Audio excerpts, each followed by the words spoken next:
Good evening and welcome to Belt Chapel. Put your hands up if this is the first time you've ever been in Belt Chapel. Oh my goodness, welcome. I hope it won't be the last time that you grace us with your presence. So my name is Adrian Bird and I serve as the chaplain here at Queen's University. And welcome to Presbyterian and Pluralist Week, which I'll talk a little bit more about in a few moments.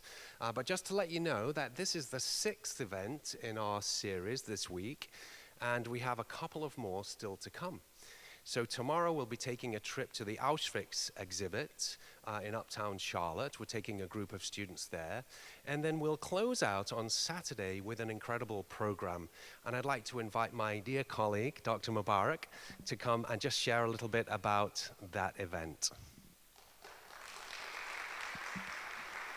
Good evening. So excited to be here. So excited to listen to today's keynote speaker. So we have the last event for Presbyterian Pluralist Week on Saturday. It will be a screening of 36 Seconds, Portrait of a Hate Crime. And this documentary is not publicly accessible. It's only accessible through private screenings like the one we're having here at Queen's. There's one in Cary, North Carolina, one in Raleigh. It happens to be on the same day of the tragedy that happened 9 years ago when 3 college Muslim students were sitting in their apartment in Chapel Hill, North Carolina, when their lives were violently taken away by their neighbor, Craig Hicks. And the documentary is about the families of the victims' courage to set the narrative straight, to correct the narrative, and call out the fact that their children's lives were taken away because of hatred and because of religious-based hatred. And that is something that affects all of us in this room. You know, we're all in this struggle for justice together, and it's a very inspiring film, and hope you can be there. Saturday, 6:30 p.m. at Sandra Levine Theater.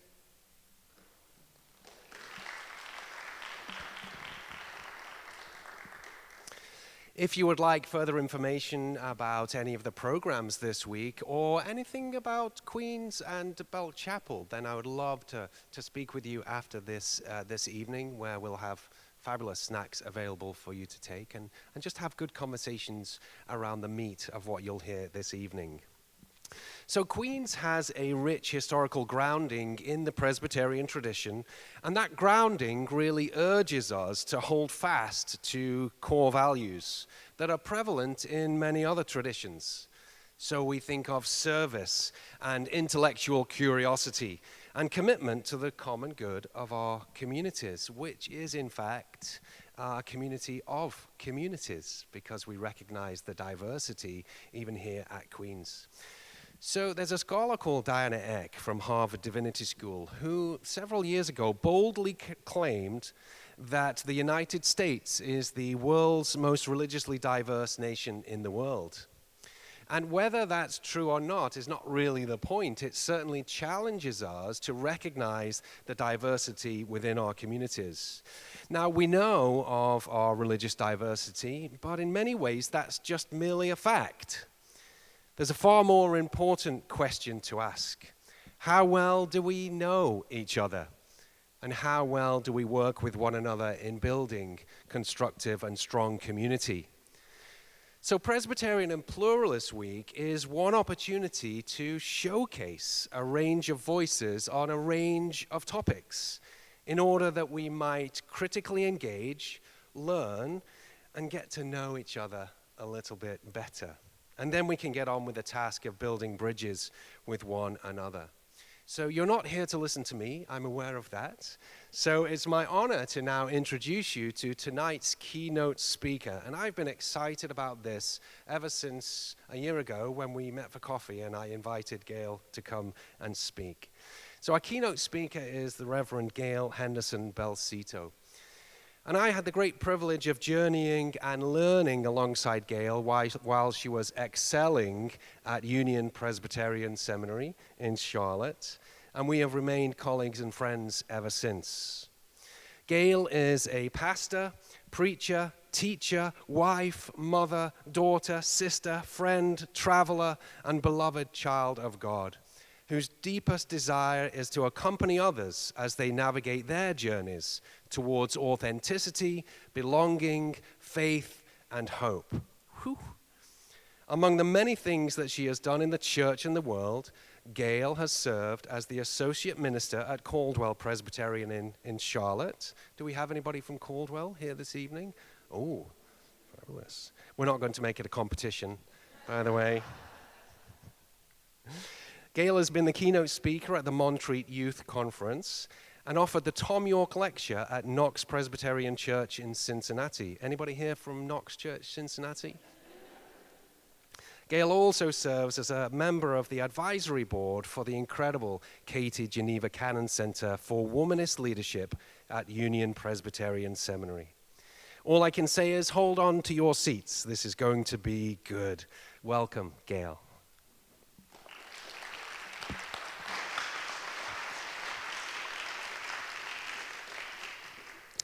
Thank you, thank you, thank you. I want to just begin by inviting you to make sure that you can see the screen, because there will be some words and images on the screen at certain points. I want to thank Adrian for this invitation to be here. As he said, he didn't say, but he was one of my professors at Union, and I am just so honored that we continue as friends and colleagues on this journey. I'm grateful to Queens and to everyone who had anything to do with this week and pulling all of this together. I want to honor and recognize and thank the indigenous people who stewarded the land here, the Sugaree, Waxhaw, Catawba, and every other indigenous nation that has lived on this land before us. And I'm grateful for Presbyterian and Pluralist Week and for the way that you all take time at Queens to call each other out and call each other into good conversation and new ways of thinking and engaging with each other. These days, there are far more calls for anger than for understanding, more calls for rejection than for reconnection, more calls for hatred than for hope. There are even calls for us to give up hope altogether. What's the use? After all, where can hope take us? Rebecca Solnit, in her book entitled Hope in the Dark, said it this way: your opponents would love you to believe that it's hopeless, that you have no power, that there's no reason to act, that you can't win. Recognizing that no single person can represent everyone in any particular category, be it an entire religion or race or sexual orientation or gender expression, I must begin by saying that although I am an ordained minister of word and sacrament in the Presbyterian Church USA, I do not represent all Presbyterians, or all black people, or all women, or all of anything. And I'm not here to tell you that you need to believe what I believe. What I am here to do is to invite you to resist what Solnit has said.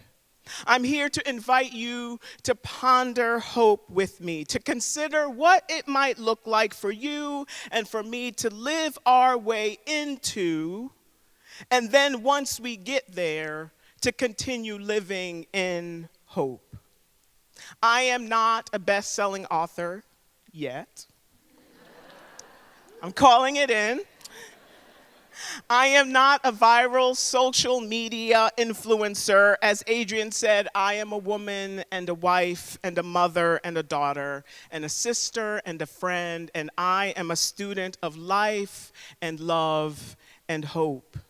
And I am convinced that without hope, we are, in fact, hopeless.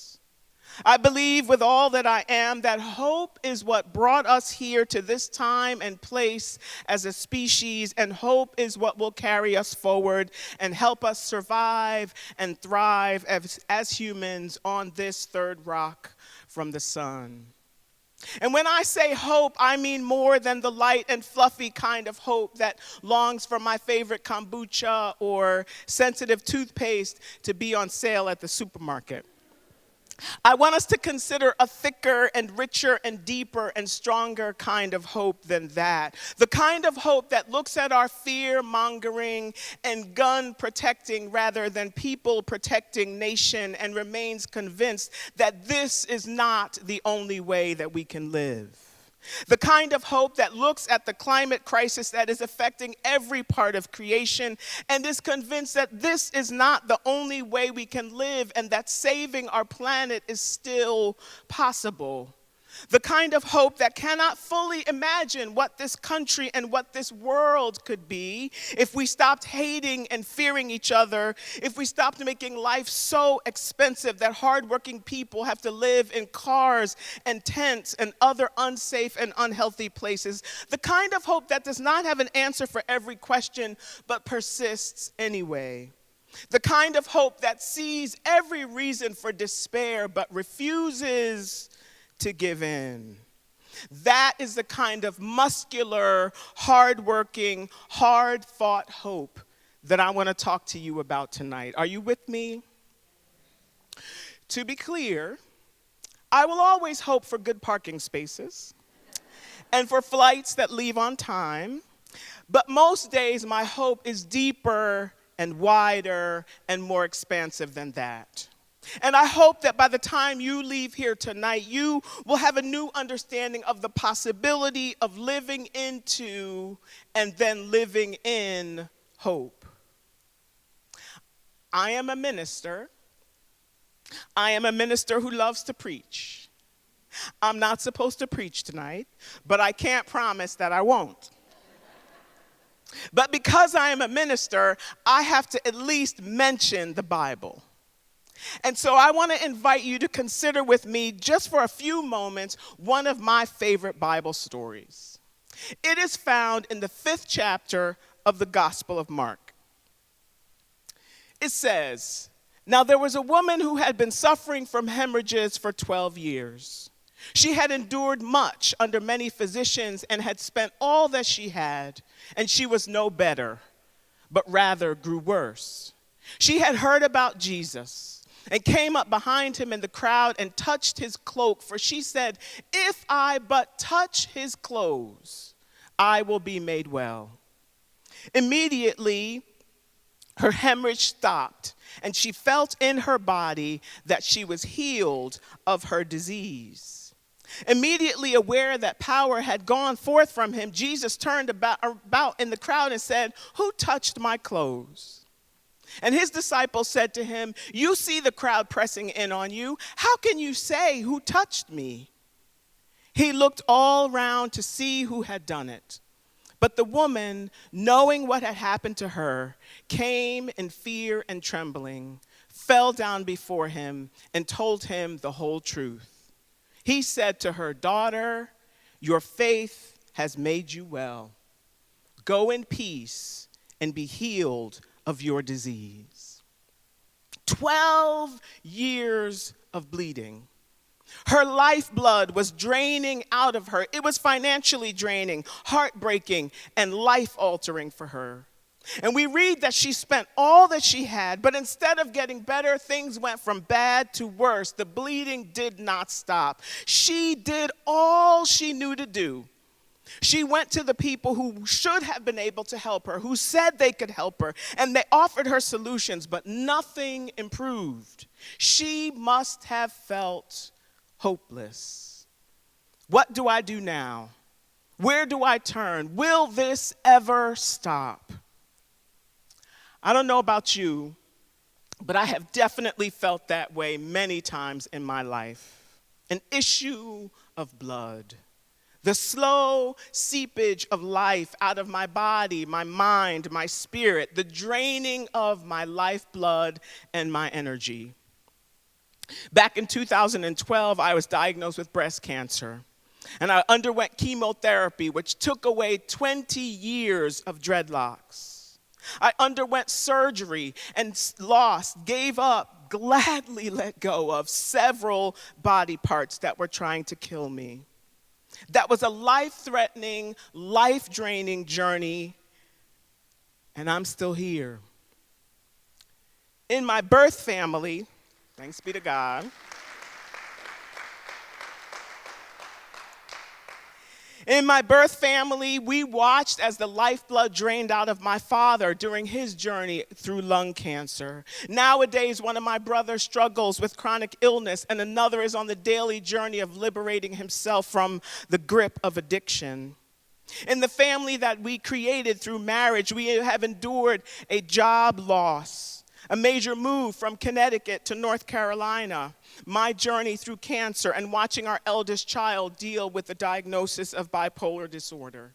Here we are in Black History Month at a time when the study of African American history and conversations about diversity, equity, belonging, and inclusion are under attack. We are in a world with social and political upheaval. You know it. There's war in Gaza and all over the Middle East, in Sudan, the Congo, and other African nations, in Haiti, Nicaragua, Venezuela, Ukraine, at the southern border of our own nation, in your countries, in your states, in your cities, right here in Charlotte with its ever-deepening lack of affordable housing. And then we haven't even made it personal yet. With all of our own challenges, with your challenges as students, as professors, as faith leaders, as therapists, as parents, as colleagues, as friends, as people trying to make your way through life in a nation, in a world, on a planet with so much upheaval and turmoil and anxiety and despair. Our lifeblood is seeping out of us. We have tried and are trying so many solutions, and it feels like we're running out of possibilities. Nothing or very little seems to be working.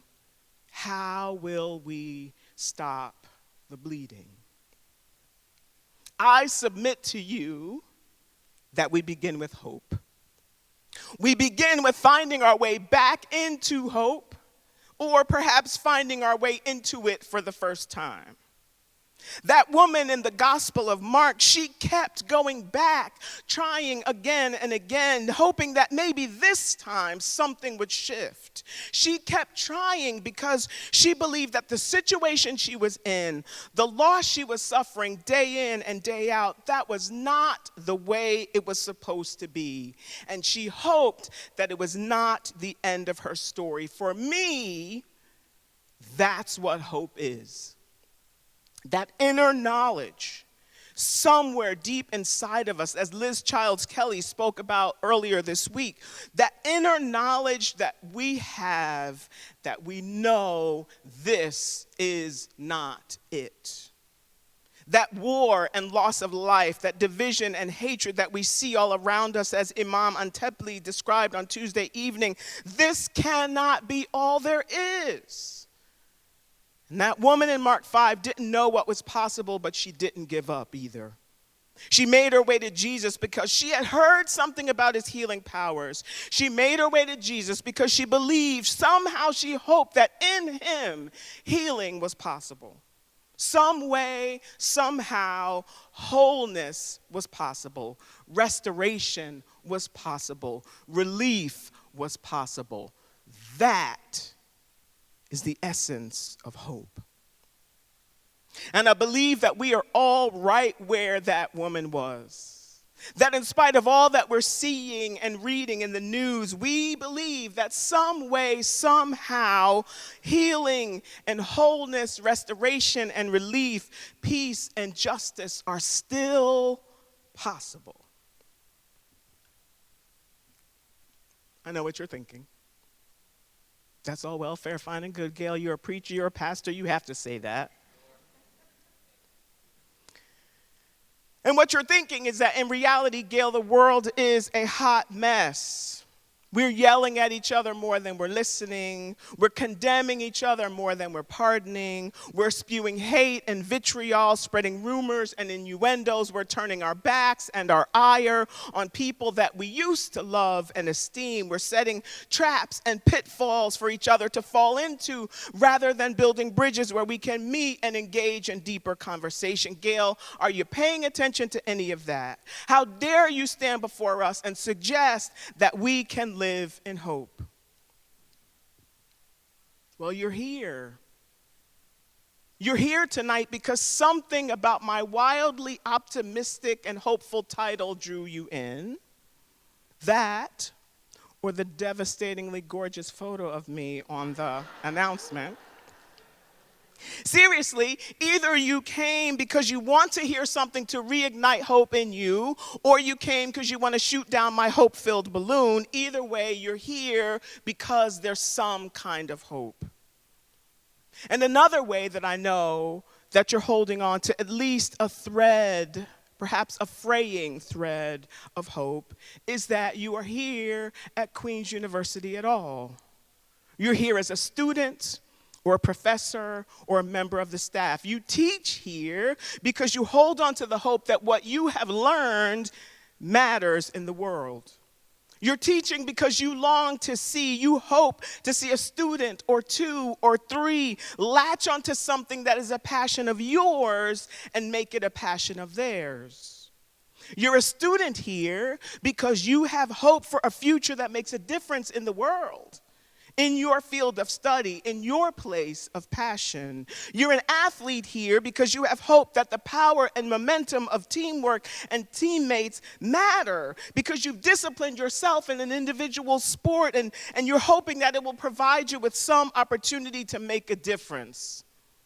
You're on stage or debating or talking about inclusion or standing up or sitting in or demanding divestiture or calling for boycotts or sit-ins because you still hope that your voice and your people and your faith and your story matter.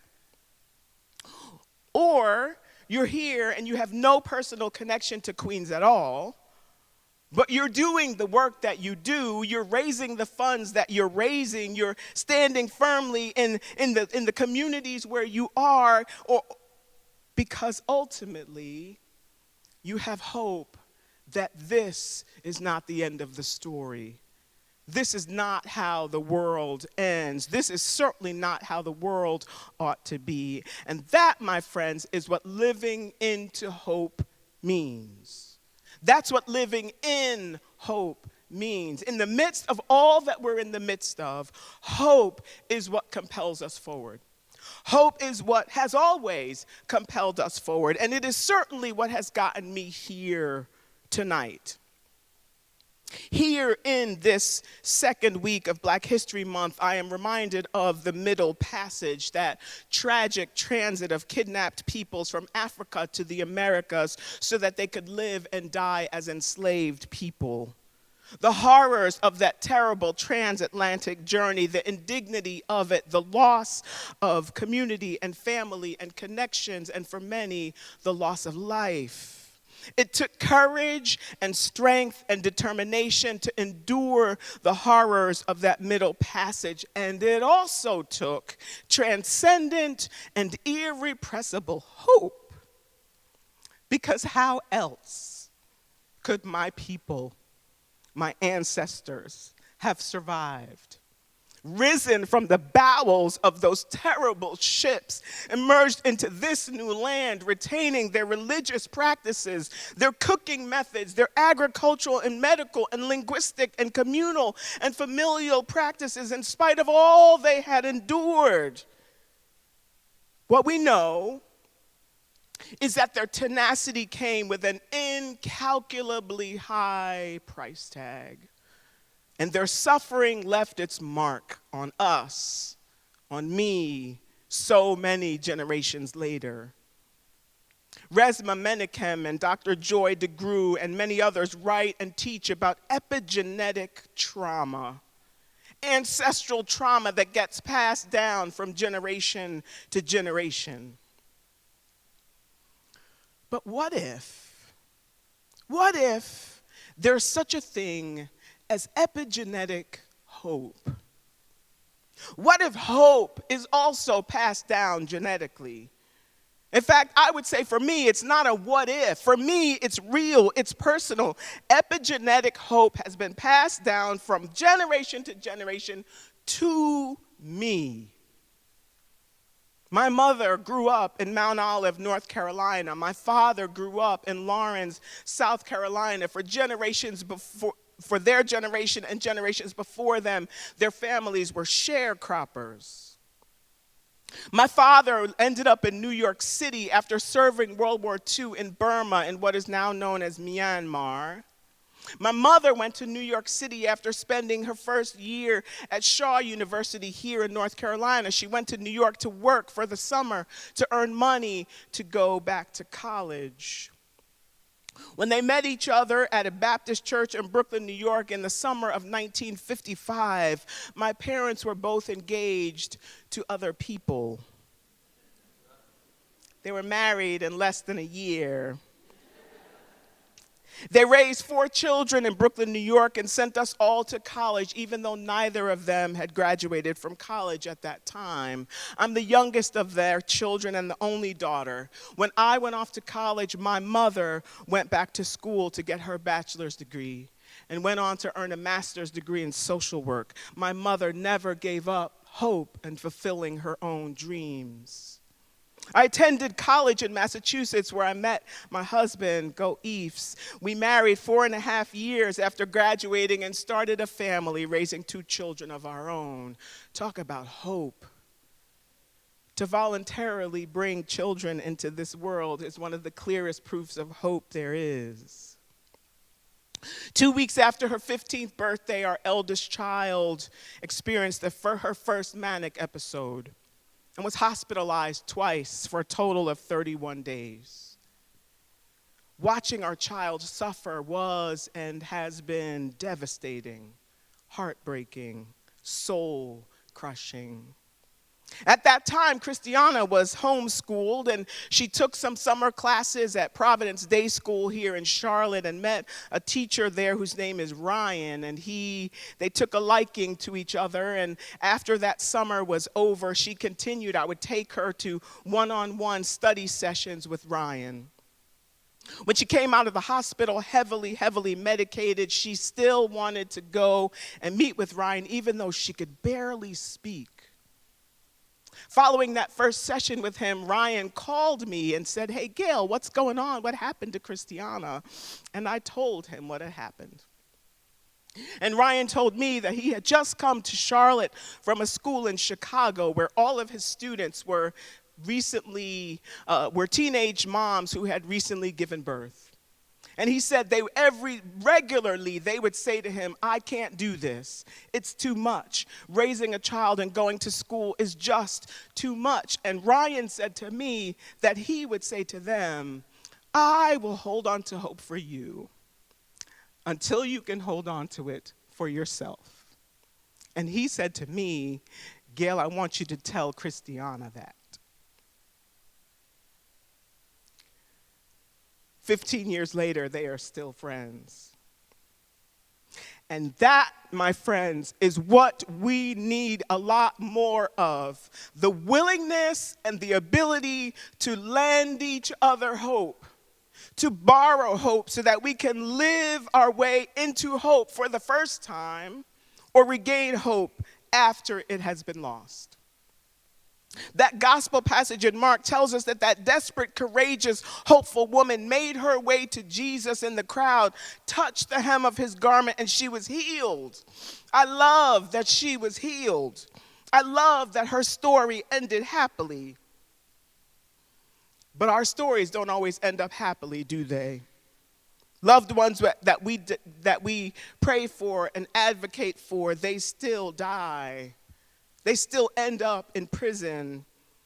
We find ourselves in situations where we lose the scholarship, or we lose the job, or a parent does, or a caregiver, or another loved one. The story of our world is not always happy. We know it. Y'all just experienced a power outage not long ago. But we face tornadoes and floods and fires. Anti-trans laws are on the rise. We see and know food insecurity in the nation with the most available food. There are more empty houses and apartments in this country than there are people who need places to live. There are way too many mass shootings, and you can name many more. Tension here at Queens. The unavailability of work opportunities when you graduate. It's all too much. No wonder we struggle to hold on to hope. But I stand before you to invite you, to beg you to not give up hope. Don't give up hope for healing or for peace or for welcome or for home. Wherever you are on your journey, the place of only just admitting that something might be wrong. Perhaps you know something is wrong and you've tried some remedies that aren't working. Perhaps you're at a place of thinking, I don't know, Gail, I'm not sure what choices I still have. I want to invite you to look around you right now. Go ahead, look around.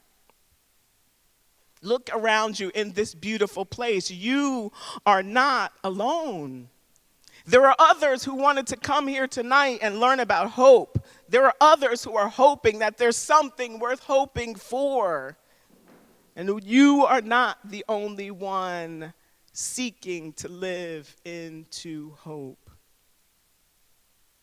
And once your hope is regained, renewed, replenished, even just a little bit, for your sake, for the sake of those you love, for the sake of those you will never know, but whose fates you know are inextricably tied to your own, for their sake, for the sake of the future of this planet and the people and all the life forms that reside here, keep living in hope.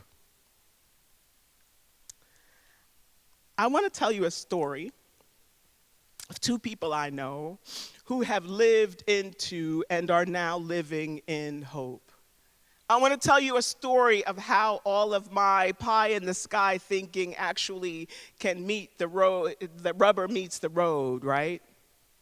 I have two friends, Anthony and Tony Smith, a black couple living about an hour north of here in Salisbury, North Carolina. I've known them for more than 15 years.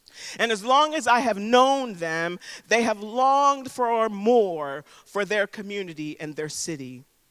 They began by organizing themselves into a small faith community to love and support and engage each other around their understanding of what it meant to follow the Jesus who fed the hungry, who welcomed the stranger, who provided for the poor, who engaged with the outcast and healed the sick. The Jesus who spoke truth to power and called out the religious leaders of his day who didn't want to do any of the above. Anthony and Tony preached powerfully and taught at their church regularly, but they didn't stop there. They then gathered their friends together to venture out into the streets of their city to get to know their neighbors and thereby bring a shift in the dynamics of their city. By walking the streets of their city late on Friday nights, they entered into collaboration with other citizens to lower the crime rates and the violence rates and to raise the rate of connection between neighbors. And then Anthony chose to engage more intentionally in the politics of his city and now serves on the city council, advocating for justice and equity. Anthony and Tony went from wanting more and hoping for more to doing more and engaging more. They didn't just hope things would get better. They worked to make things better, and they have engaged in citywide conversations that have made a difference. Because of their hard work and civic engagement, the Confederate statue that used to stand in the middle of their city is gone. Not only did they work to remove that eyesore, but they are working to provide African American youth in their city with opportunities to place themselves and their voices in the center of that city and its politics, so that the future of Salisbury will reflect the needs and hopes of that generation. They are living in hope and guiding others on how to live into hope. They exemplify hope on the move. Hope in action, hope making a difference. Let me tell you about churches in this city, including Caldwell Presbyterian Church, a church near and dear to my own heart, that are moving from a place of hoping that they can make a difference in the affordable housing crisis in this city to actually making it happen. There will be affordable housing on the campus right there at Caldwell. Like many churches, other faith communities, schools, and organizations that offer room in the inn, Queens, you too have moved from hoping to make a difference to actually doing something as you open your doors and offer space for people experiencing homelessness to have a place to sleep indoors during the winter months. There is so much more to do, and the numbers of those in need keeps growing, but that's where hope has to meet action. That's where hope moves us into deeper conversation. Hope moves us to do research. Hope moves us to make action plans. Hope moves us into fundraising. Hope moves us into opening our doors and inviting people in. Hope moves us to keep studying and graduating and doing meaningful work, including teaching and nursing, especially now, especially now.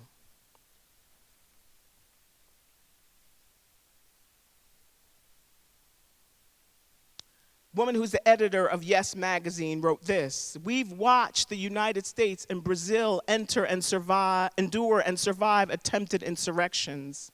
We're approaching an economic recession at the same time that the wealthiest among us accrue more resources. Our climate is in danger, and there's no telling when we'll experience the next mass shooting. And yet, the world we've imagined is still possible. Through all of the angst, fear, anger, sadness, and hopelessness, we're still here, and we're still striving to present solutions that remind us that all is not lost. The end is coming, sure, but as long as there is breath in our lungs, there's a possibility to usher in better for ourselves and our communities. If we can't hold on to anything else, let this issue encourage you to hold on to that hope. Breathe it in. Believe it. That's why we need each other. That's why we need weeks and gatherings like this. That's why we need our faith communities and our friends and our own circles of community and connection, because you need to hear stories. I need to hear stories. You need to tell your stories. I need to tell mine. We need to be reminded that we have what we have already come through in order to hold on to hope for all that is yet to come. We need to be reminded of all that hope has already helped us to overcome in the past.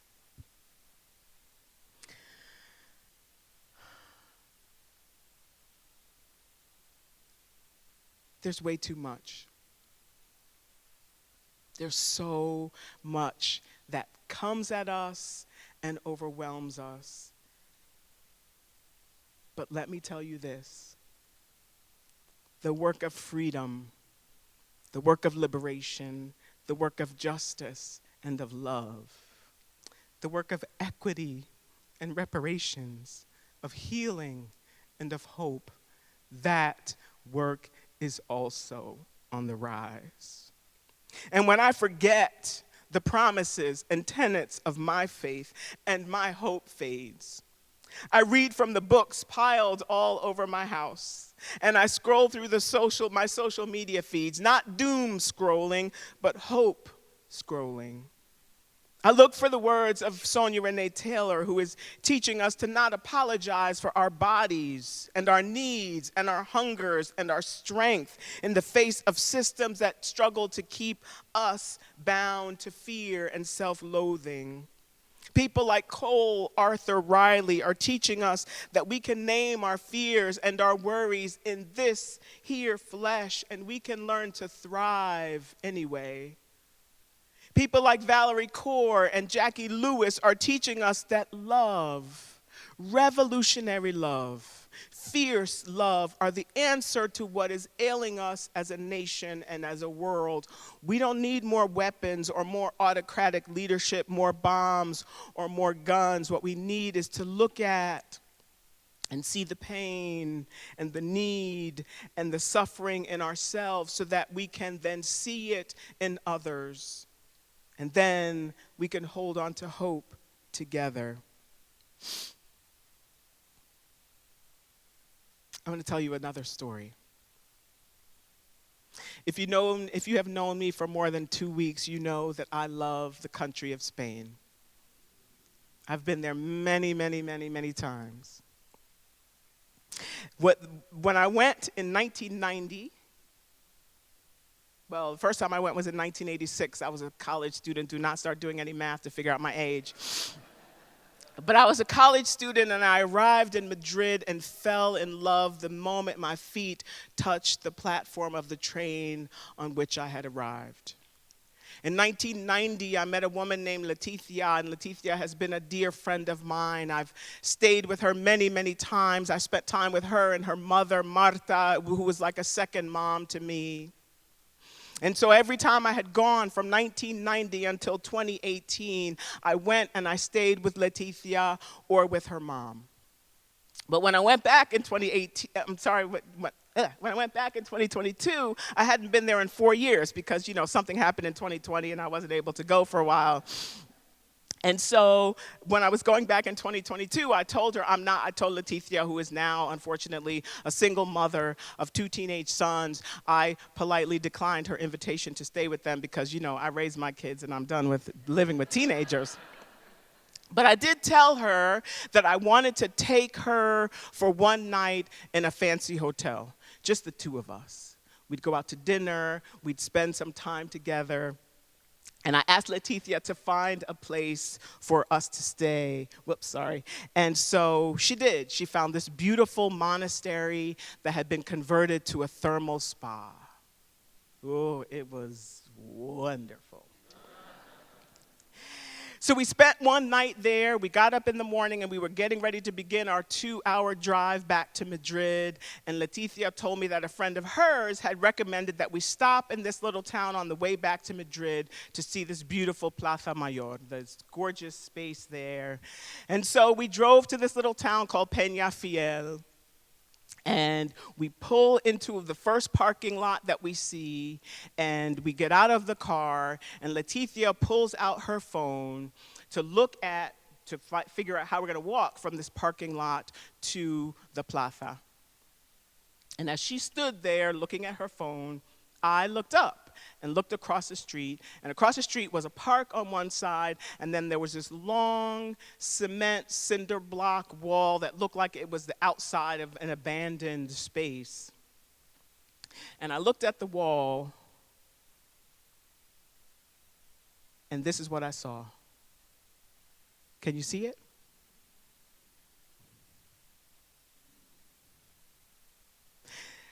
In this tiny little town, 2 hours outside of Madrid, I saw the word hope.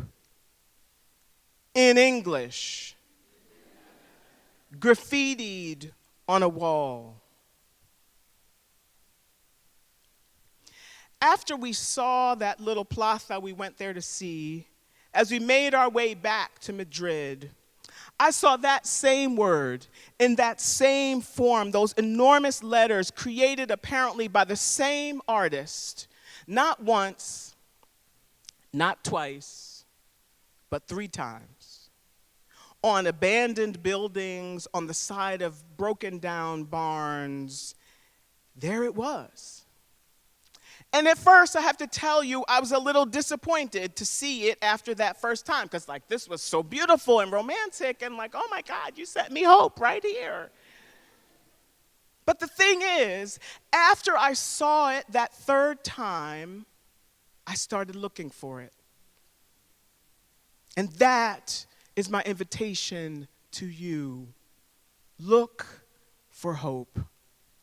In the moments when every thought feels like a rambling one and nothing seems to make sense, not even to you, when you feel like you have lost hope and you're subsisting on the hope that someone else lent you, that's when you need to raise your gaze and look around, even in places that feel abandoned. Keep your eyes and your ears and your hearts open. Keep looking for ways to live into hope, and look for hope to make a difference I've seen hope make a difference in my daughter and bolster her determination to not let bipolar disorder control every area of her life. I have seen hope make a difference in the lives of teenagers I have spent time with in the past few years, listening to their tough questions, seeing their tender hearts, watching their determination to not only take on the mistakes that my generation has made, but also to live their lives with integrity, with determination. That gives me hope.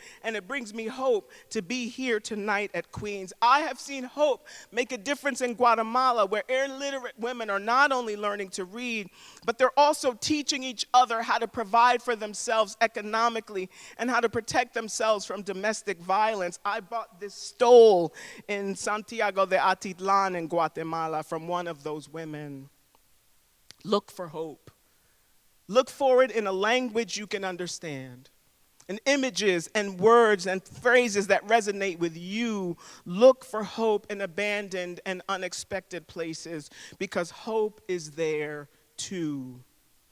Because if hope could persist in the holds of slave ships and the cellars and swamps of the Underground Railroad, and in the towns and cities in this country where lynching took place so many times, if hope can exist and persist in deserts and rivers and open seas and refugee camps populated by people in search of new ports of call and new places of refuge, no, not if, because hope has existed and persisted in all of those places, then you and I, alone and together, can live into and hold on to hope in our day and our time. Amidst all the odds stacked against us, in the midst of all that we are in the midst of retaking and regaining ground that our predecessors and ancestors have already won in these weary years, still shedding these sometimes silent tears, still we too, all of us, each of us, we too can claim and speak and declare, and more than that, we can live in and on and under the influence of hope. Not cheap hope or false hope or dismissive hope, but muscular hope that doesn't know what the future holds, but nevertheless is willing to work hard for a better future. Undaunted hope that sees the mountains in its path and nevertheless remains convinced that something better is possible. Expansive hope that looks beyond the narrow confines that despair creates and nevertheless insists on widening and deepening our imaginations about the future. Epigenetic hope that reminds us of how far we've come generation after generation and invites us to keep going and keep paying hope forward. It is hope that gets me up in the morning and reminds me that my father did not fight in World War II, moved to New York City, raised 4 children in Brooklyn, New York, putting all of us through college on a bus driver's salary for me to give up.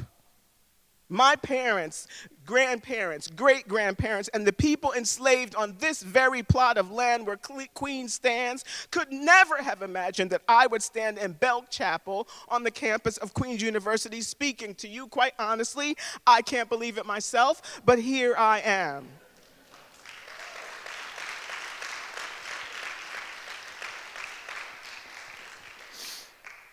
Hope says we can't stop here.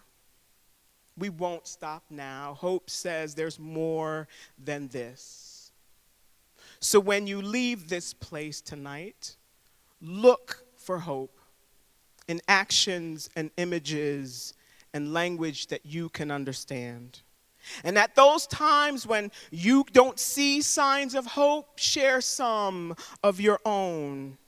If there's ever a time that you can't come up with any hope at all, think of this evening here in Belk Chapel. Think of the moments we've shared. Think of the people that are around you, these other folks who came here with some inkling that there must be something more than the current state of affairs in our world. Look around you and look for each other in the days and weeks and months to come.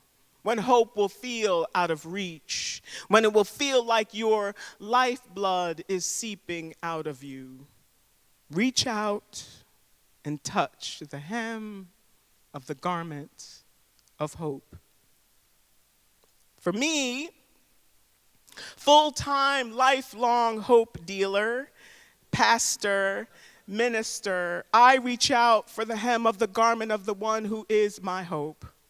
I cling to the hope of resurrection, of life after loss, life after despair, life after death.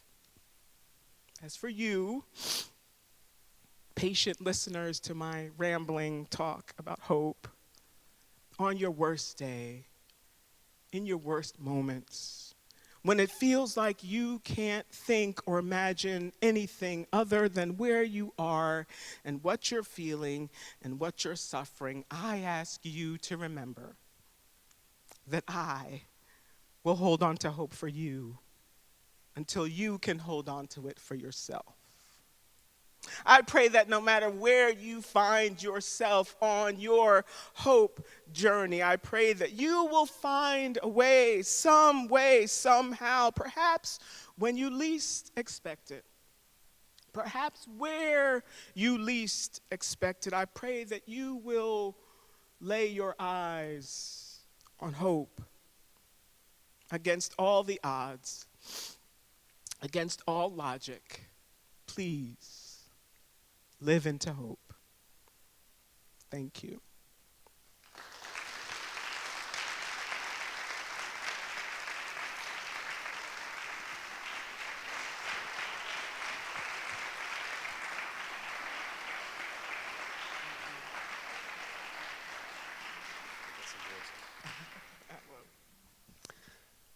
Oh my goodness. I don't know about you, but I love it when I'm right.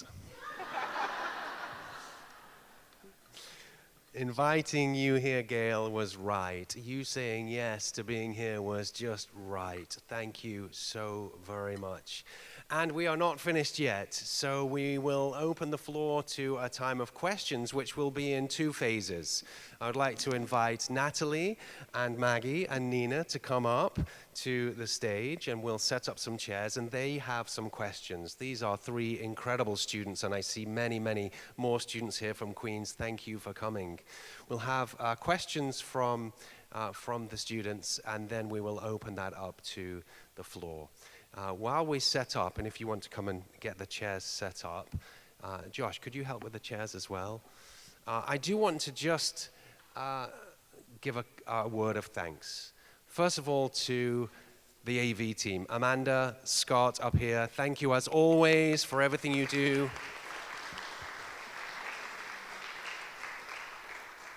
The AV team is incredible here, and that they work behind the scenes to make these things possible.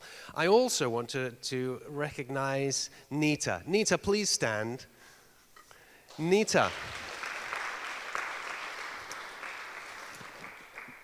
Nita has been with us all week. Nita is representing the Hindu Cultural Center here in Charlotte, and as part of Presbyterian and Pluralist Week has been drawing templates of rangolis, the beautiful art forms from India, just near the clock tower. So if you do get a chance to come back to the campus tomorrow, then you'll see the beautiful artwork, and you get to paint a little bit of it as well. You get to participate in that. So. Oh, okay. Yeah, I'll mute this now. Gail, if you'd like to come forward. And who has the first question? Is it Natalie? Just give me a sec.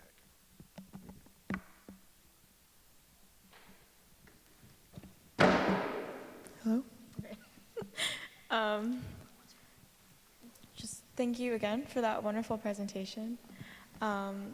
I know that as an individual, you can't and don't represent or speak for all of Presbyterianism or Christianity, but what are your thoughts on why so many people who say they are Christians seem so disconnected from hope and the power of hope to affect change in the world?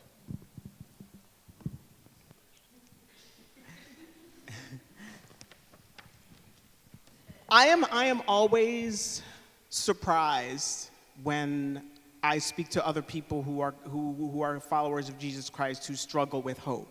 because our faith is based on a belief in resurrection. And if it's true that resurrection happened, then we ought to be the most hopeful people there are, because that means that there's nothing that is impossible. We won't see it all in our lifetime, certainly, but it seems to me that our hope ought to be founded in what we say we believe. And so I confess I struggle with it, and hope that tonight at least I've planted a few seeds of hope in more people. Okay, so I have the next question. Throughout your presentation, you talked about a lot of your own personal experiences with witnessing and experiencing hope in your own life. But I kind of want to know, in what real-world scenarios have you witnessed hope making a tangible difference amongst the lives of the community? Well, I enjoy telling that story about Anthony and Tony and about the work that they're doing in Salisbury. I've seen, and someone who is a member at the church that I just recently served, after years and years of dealing with a long-term illness in a very personal way, she was able to literally get up out of her wheelchair and walk in a way that she had not been able to before. And so hope and hard work got her to that. And I would say also, I think about conversations even that I've had with students here at Queens and with high school students who've said, I am not going to be silent. I'm going to speak up for the things that matter to me, and I'm going to act on the things that matter to me, and I'm going to do the work that affects elections. I'm going to do the work that affects, we were talking about nursing, that affects the physical lives and well-being of other people.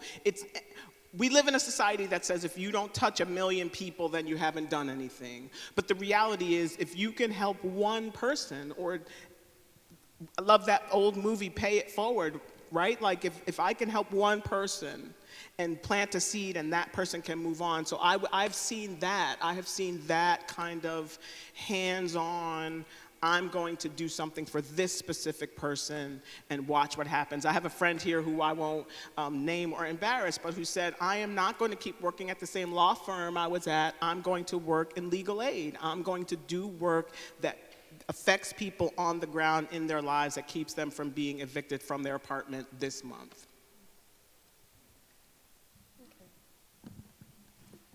Following that question, how do you respond when people tell you that your ideas about hope are naive and won't change the world, or even your own personal life circumstances? How do I respond? I try to get them to think about an event in their lives that they fought to bring about. I try to get them to remember that there was a time that the thing that they're doing with their lives was only a hope. That try to remind them that, I suppose in some ways I am naively hopeful and optimistic. But none of us could be where we are if we did not have some hope at some point that there was something more, that I could do this work, that I could go to this school, that I could figure out a way to make a difference in someone's life. And so I just try to turn it back on them and listen to a story that they tell me, and then help them to see that hope was at work in getting them to where they are. Mm-hmm. Just kind of following that point, since you have had so many experiences regarding hope, what do you do when you personally feel like your hope isn't where you want it to be? I am a long-time journaler. And I literally have a room in my house where it's like shelf after shelf after shelf of journals. And when I'm feeling really, really, really down, I just look at those journals and realize that I got through all of that. And when I need to get down to the nitty-gritty, because I'm visualizing it in my head, like I know where the journal is that I was writing in the first time we took Christiana to the hospital. And I can pull it out and say, yeah, that was really hard, and now she's a cum laude college graduate who works in the Charlotte Library System. And I can pull out the journal that I was writing in when I received my cancer diagnosis, and I can walk myself back through that journey. And so there are all of those reminders. And then, I can look around a space like this and so many people who have been such an influence in my life and recognize that when I was struggling, there are people in this room who brought me through. So having relationships, having journals, having this stole, right? That I went to Guatemala and met people, like those are the things that remind me that it's not over. It's not over. Okay, so I have 2 questions, and one question is a follow-up of the other. And I would like to ask, when and how did hope become a significant aspect of both your personal life and your professional endeavors? And a follow-up question to that is, the current mission here at Queens is to serve and not to be served. How does hope come or intertwine the mission of serving others?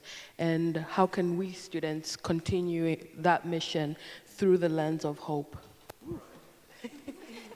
Okay. Well, I'll start with the second one, which is how do you as students intertwine hope with the work that you are hoping to do in the world? And I would say, remember and recall your own stories. How did you get here?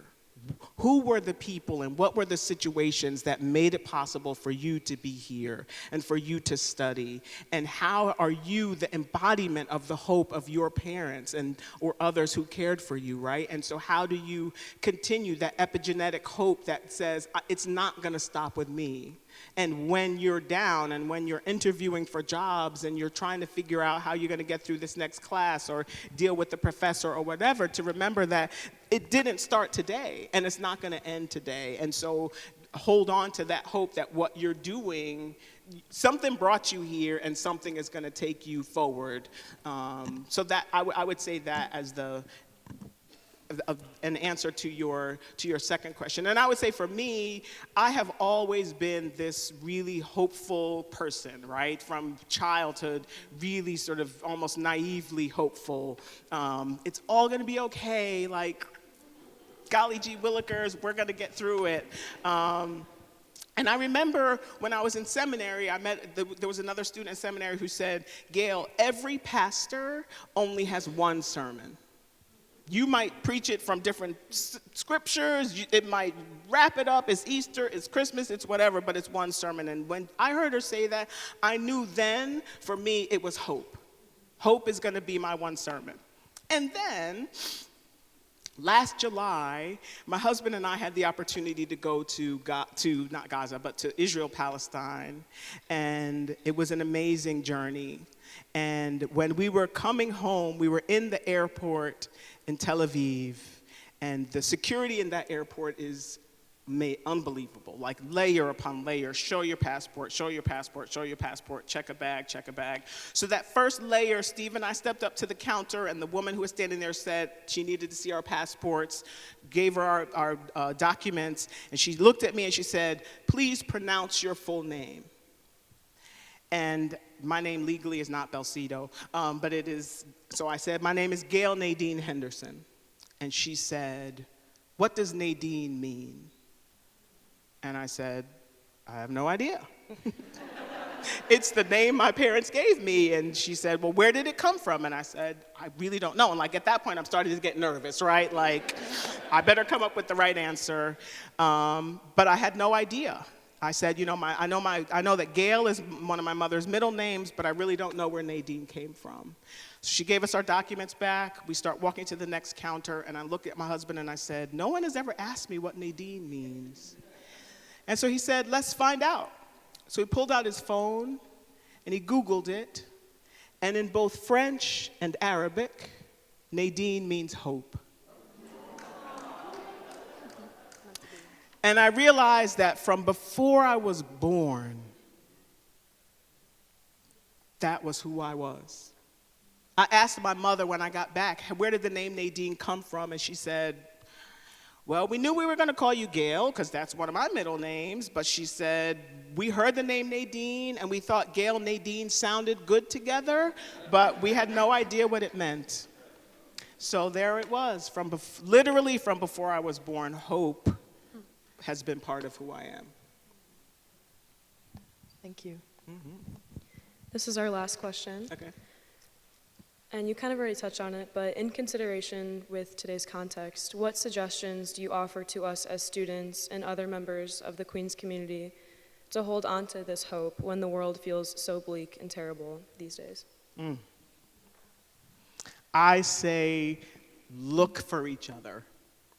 Look for each other. Look at each other. Remember who were the people who were here tonight. Remember the people that you know, whether they're other students or faculty members or staff or the people who work in your dorms in the dining hall. Look at people and listen for their stories. And recognize that long-term, deep generational hope that has made your situation possible. Remember your own stories. Listen, if I had the chance to bring another talk, I would talk about journaling, right? Because keeping a record so that you can look back and see where you've been. You can look back at your early notebooks. You can think about where you were in high school and what you've endured to get you here and recognize that this is not the end. Listen, we know that there are tragedies, right? Like I've heard stories from Adrian and from others of students who have passed away for one reason or another, and it's tragic. And you have the opportunity to press on and to remember them and to do your work in their honor and in remembrance of them. Let that motivate you. Let that, what you have seen and experienced, give you hope to continue to move forward to all that is yet to come.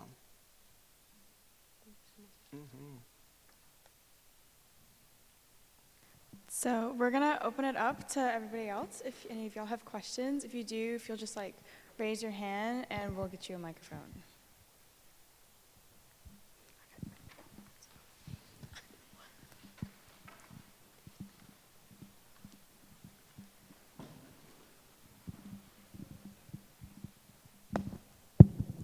Hey. Hey, my name is Derek, and I've heard you talk about hope, and I really like the message. But so my question for today is, when talking about hope, I like how you talk about it so strongly and passionately. But from my experience coming from back home, hope can be some kind of a double-edged sword, in that I've seen hope dealers, as you say, but they deal it for a price. And these people are sort of demigods in the country, you know. They have fooled many people in the masses to where they've baited some people. So my question is, as much as you tell us to hope and hope strongly, how can we safeguard against going to where we can be exploited and manipulated, to have seen some people actually lose their lives for this promise of a better tomorrow? Wow. Tough question, tough, heartbreaking truth that people get taken advantage of. There's no doubt about that. And I would say we hold on to hope anyway. And we look at and we lean into the places where we have seen hope, even in your specific situation, where you have seen it do good, where you have seen it make a difference. And we speak truth about sometimes we get fooled, and sometimes our hearts get broken, and sometimes we get taken advantage of. But then I have to ask the question, what is the alternative? Do I then give up and say, because those bad characters have used that word, I give it up? I say no. I say reclaim it. I say find ways to start again. I think about, again, people in my own history who never were able to see freedom. I think about indigenous people in this country who signed treaty after treaty after treaty that was broken, that are still living in horrible situations, and yet we know that there are indigenous people who are still fighting for water rights, who are fighting to get their land back. So yes, there is tragedy, and people will always take advantage of that. And I think we have to refuse to give it up. We have to reclaim it. And rest, right? So that when someone's life is lost, grieve their life, mourn, name it, and for the sake of, I will press on. For the sake of, I will come up with another possibility and another option, and even if it's just a little one, a little step, a micro step, take it anyway. Take it anyway.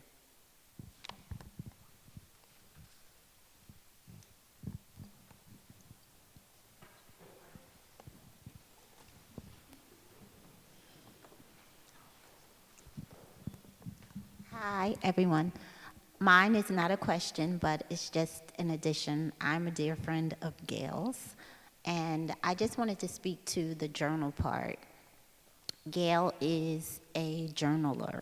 We meet and she writes. She gave me the courage. I'm a writer.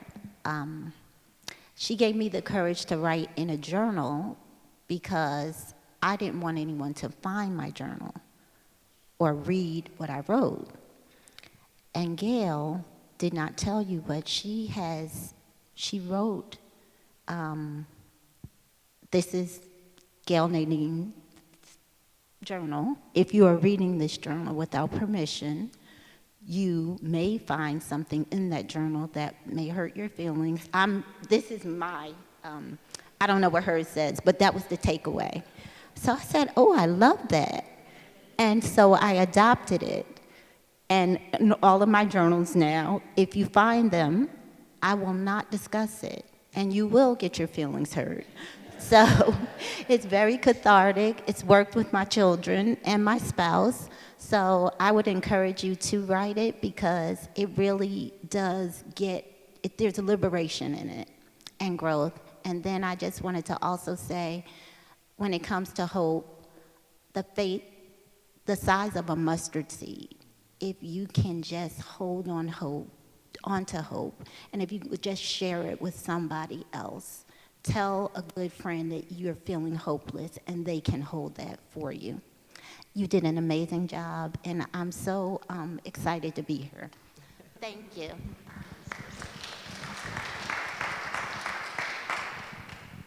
Hello, my name is Zakia, and I wanted to ask, how do you protect yourself from disappointment when you have too much hope?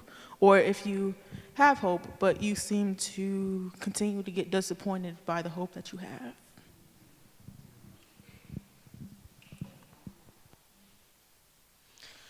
Well, disappointment is real.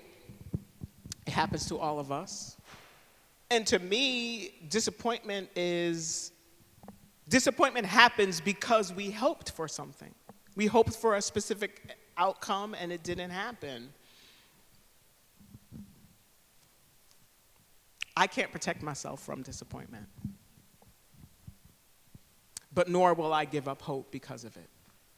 I will make an adjustment. I will start again. I will recalibrate. But for me, hope is not what disappoints me. It's an event, right? Something happens and that maybe shakes my hope. But the hope is what keeps me going. Hope is what keeps me getting up in the morning. Hope is what keeps me digging out again and again and again, because life is hard. Life is hard, and there are disappointments, and there are always going to be challenges, and hope pulls me forward to say, you know what? Cancer knocked me down, but it didn't knock me out. And even though cancer took my dad's life, I hope that he's proud of who I've become since. And I hope that I know that when he passed away, because I was with him, I know that even his passing was beautiful and peaceful because of the example he set for us, that we could be there with him. And so, yes, it was a disappointment that my father passed, but what it caused me to do was to turn toward my own life and be the best parent I could be, and grow and continue to become the person that I am. So yes, life is hard, disappointments come, and still. I gave a talk last April in Cincinnati, as Adrian mentioned, and the name of that talk was Nevertheless Hope. So it was very similar, right? And what I didn't say in that story about being in the airport in Tel Aviv was I was wearing a t-shirt that said Nevertheless Hope at the time. And so it was like, oh my God, like I did this talk, I've done all these things, and I'm literally wearing my own name. So don't give it up. Don't give up hope. Yeah, absolutely, absolutely. There's somebody here.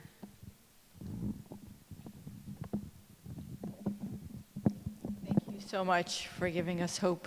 Okay, I'm going to try not to get emotional, but something you said that really resonated with me was how you talked about your faith as a Christian and your belief in resurrection, and how that gives you hope because you know there's something beyond this world to look for. And we are living in a very, very heavy time where a lot of people in the world, especially the part of the world. Take your time.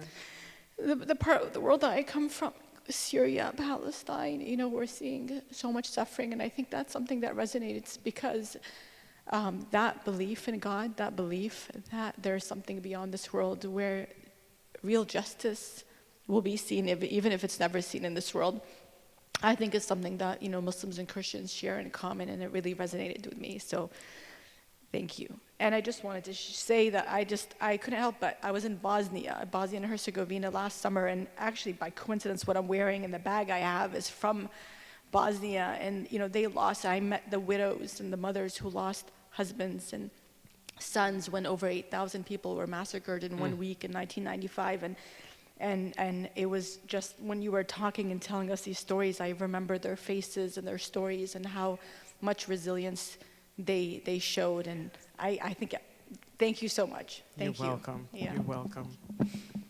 Yes.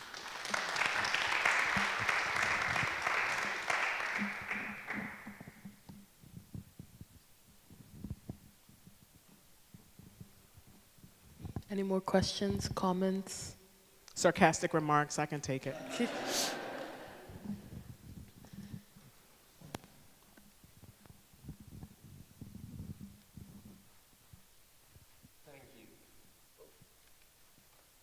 Thank you to Maggie. Thank you to Nina. Thank you to Natalie. Thank you to all of you for being here this evening. And thank you, dear friend Gail, for being with us this evening. We now have an opportunity to go into the rotunda where we have some snacks. Go and see each other. Go and meet one another in abundant hope. Thank you.